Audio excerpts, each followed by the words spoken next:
My aunt poisoned my mom, so I made her sign her own confession. Chapter 1. What if the people smiling at your dinner table are slowly killing your mother, and you stayed silent for too long? Until one day you decided to play by their rules. It started with a cough. Not just a cold, but that deep, gut-rattling kind that echoes through the walls.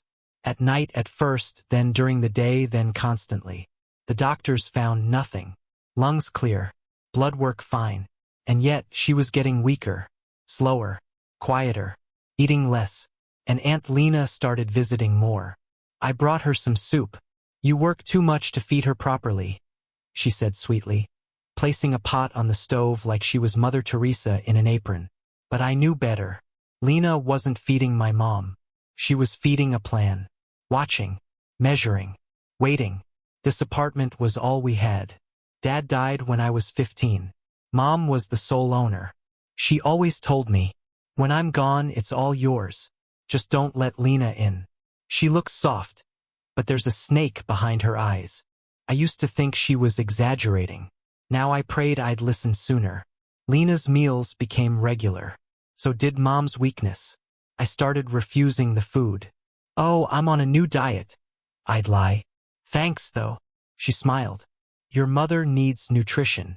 She's not getting any younger. One night, I switched our teacups. She drank mine. I drank hers. 2 hours later, I was shaking, cold, and drenched in sweat. R said, maybe stress. I knew better. She was poisoning her. Slowly, carefully, like an artist. I had two options, go to the cops, or play a longer game. I chose the second. Not for revenge. For justice. And it started with trust. Chapter 2.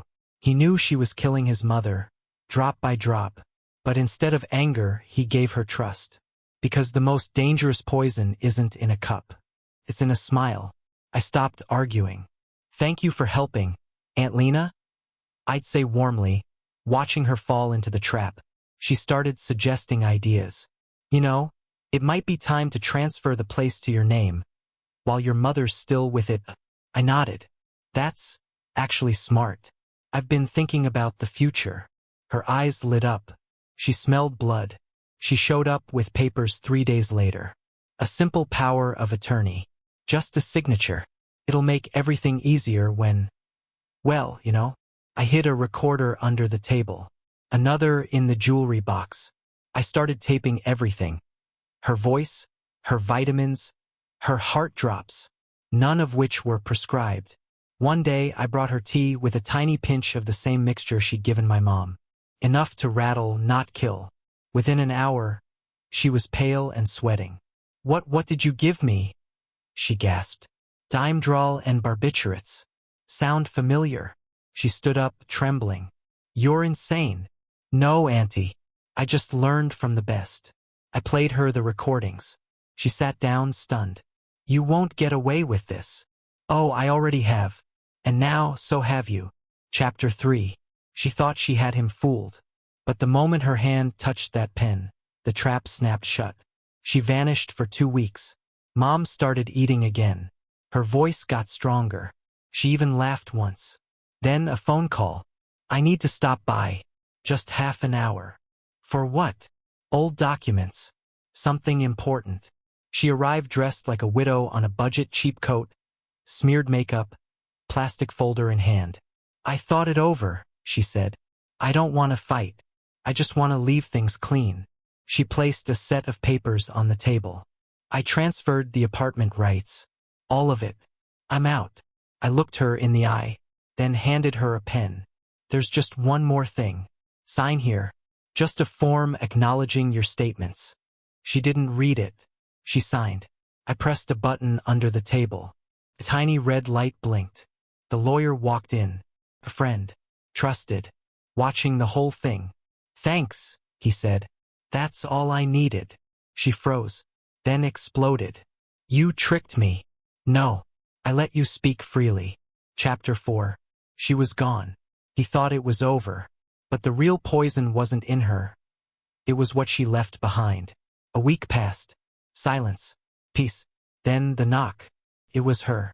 No makeup. Old coat. a file in her hands. I'm not here to fight, she said. I came to give you something. She handed over old letters from my mom. She wrote about you, said you were smart but soft. She called me greedy. She paused. She was right. Then another folder. I had my share officially transferred to you. You win. I'm out. I didn't speak. Neither did Mom. Lena cried. I'm alone. That's all this was. Fear. Of being nothing. She left without waiting for forgiveness. Mom looked at me. Don't let her bitterness become yours, she said. That's how poison survives. Chapter 5. Some enemies disappear. Others stay buried in your own heart. He had won. But now he had to choose who he wanted to be. Mom healed. Slowly. I cooked dinner. She smiled. But I was stuck. I set the trap. Caught the monster. Saved my mother. And I still felt dirty. Every night I replayed it. The fake smiles, the lies, the moment I enjoyed watching her panic. Did I become her? I asked. Mom didn't hesitate. No. You protected. You didn't destroy.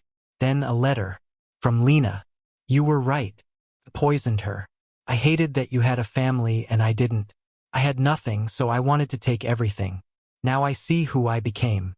Thank you for showing me the mirror. I folded it. Placed it in a box with Mom's old letters. We never spoke of it again. Sunday. Cooked lunch. Real food. No poison. No fear. Mom said, it smells like the past, but calmer. I smiled. Because no one's trying to kill us anymore. She touched my hand. You're not cruel. You're just finally grown. I looked out the window, and for the first time I felt free.